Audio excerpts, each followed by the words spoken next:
حضرات، جیسا کہ آپ جانتے ہیں سخاوت اللہ تعالیٰ کو بڑی پیاری ہے، محبوب ہے، اور حدیث پاک کا مفہوم ہے کہ سرکار نے ارشاد فرمایا کہ جو بندہ سخی ہے وہ اللہ کا محبوب ہے، سخی اللہ سے قریب ہے اور سخی جنت سے بھی قریب ہوتا ہے۔ عزیزان گرامی وقار، انسان کے لیے ایک بہترین وصف سخاوت ہے جو اسے لوگوں کے درمیان محب بناتی ہے کہ سخی انسان کو لوگ بھی پسند کرتے ہیں اور سخی انسان اللہ کی بارگاہ میں بھی محبوب ہوتا ہے۔ اسلام کے عظیم صوفی اور بزرگ علامہ حجت الاسلام حضرت علامہ محمد غزالی رحمۃ اللہ علیہ اپنی مشہور زمانہ کتاب کیمیائے سعادت میں صفحہ نمبر 592 پر تحریر فرماتے ہیں کہ ایک مرتبہ حضرت عبداللہ بن جعفر رضی اللہ تعالیٰ عنہما سفر کے درمیان ایک کھجور کے باغیچے کے پاس پہنچے۔ یہاں پر آپ کے سامنے یہ بھی عرض کر دوں کہ حضرت عبداللہ بن جعفر کون ہیں۔ تو حضرت عبداللہ بن جعفر جو ہیں یہ حضرت جعفر الطیار کہ جنہوں نے اسلام کے عالم کو اٹھاتے ہوئے شہادت کا جام نوش فرمایا۔ یہ سرکار مولا کائنات کے سگے بھائی حضرت جعفر الطیار کے بیٹے اور حضرت مولا علی کے سگے بھتیجے ہیں، اور جیسا کہ آپ جانتے ہیں کہ حضور کا یہ گھرانہ ہمیشہ اسلام کی قربانیوں کے لیے مشہور ہے، اور ان کی سخاوت، ان کی فیاضی، ان کی کریمانہ شان ہمیشہ ہر زمانے میں مشہور و معروف رہی۔ اور حضرت عبداللہ بن جعفر الطیار یہ بھی جو ہیں اپنی سخاوت اور کرم نوازی اور فیاضی کے لیے مشہور تھے۔ یہ حضرت فاطمہ بنت اسد جو سرکار مولا کائنات کی ماں ہیں ان کے یہ بھتیجے ہیں۔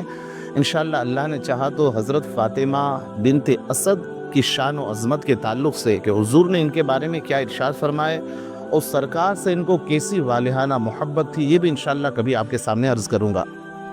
تو میں یہ عرض کر رہا تھا کہ حضرت عبداللہ بن جعفر الطیار رضی اللہ تعالیٰ عنہ ایک مرتبہ سفر میں تھے، کھجور کا باغیچہ دیکھا تو آپ وہاں پہ پہنچے۔ آپ نے وہاں پر دیکھا کہ ایک حبشی غلام اس باغ کا نگہبان تھا، اور اس حبشی غلام کو جو ہے باغ کی نگہبانی کے لیے دن میں صرف 3 روٹیاں دی جاتی تھی۔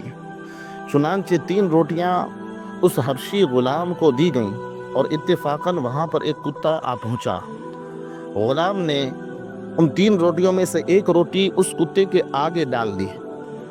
اس کتے نے فوراً ایک روٹی کھا لی۔ پھر آپ نے دوسری روٹی ڈالی، اتفاقاً اس کتے نے وہ دوسری روٹی بھی کھا لی۔ پھر آپ نے جو ہے تیسری روٹی بھی اس کو کھلا دی۔ چنانچہ یہ تینوں روٹیاں کھا کر کتا وہاں سے چل پڑا، اور جناب عبداللہ بن جعفر الطیار رضی اللہ تعالیٰ عنہما برابر اس کو دیکھتے رہے۔ آپ نے اسے فرمایا کہ بتا تو صحیح کہ تجھے دن بھر میں کیا ملتا ہے، کتنا ملتا ہے؟ اس غلام نے کہا کہ مجھے پورے دن میں جو ہے صرف یہ 3 روٹیاں دی جاتی ہیں جو آپ نے دیکھی۔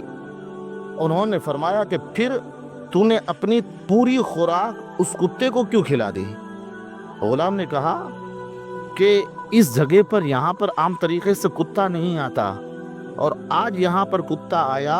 وہ غلام کہنے لگا تو میں سمجھ گیا کہ کہیں دور سے آیا ہے، بس میں سمجھ گیا کہ جب دور سے آیا ہے تو ہو سکتا ہے یہ بھوکا ہے اور اس کی بھوک اسے یہاں پر لے آئے۔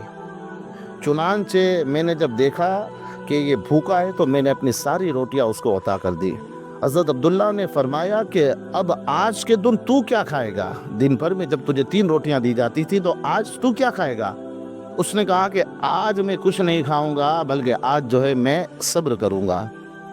یہ سن کر حضرت عبداللہ بن جعفر الطیار نے فرمایا سبحان اللہ، کہ لوگ تو سخاوت کے وصف کے ساتھ مجھے بلاتے ہیں، یعنی لوگوں میں میری سخاوت مشہور ہے، اور واقعتاً آپ کی سخاوت اور کریمانہ شان و فیاضی مشہور زمانہ تھی۔ اور یہ آپ فرمانے لگے یہ غلام تو مجھ سے بھی زیادہ سخی ہے۔ چنانچہ حضرت عبداللہ بن جعفر نے اس کے بعد اس غلام کو خریدا اور اس کی رقم ادا کی۔ اور وہ زمانہ ایسا تھا کہ لوگ غلاموں کو خریدتے تھے اور ان سے خوب کام لیتے تھے، اور جو ہے ان سے خوب محنت کراتے تھے۔ اور اسلام جو ہے ہمیشہ سے آزادی کی ترغیب دلاتا ہے کہ لوگوں کو آزاد کیا جائے، اور جو ہے لوگوں کے ساتھ بھلائی کی جائے۔ چنانچہ آپ نے غلام کو خریدا اور خرید کر اسے آزاد کر دیا، اور اس کے بعد آپ نے وہ پورا کھجور کا درخت بھی خریدا اور اس غلام کو تحفے میں پورا کھجور کا باغ عطا کر دیا۔ عزیزان ملت اسلامیہ، یہ اہل بیت اطہار کی سخاوت ہے۔ ہمیں بھی چاہیے کہ ہم سخی بنیں۔ اللہ تعالیٰ سخی کو محبوب رکھتا ہے، پسند فرماتا ہے۔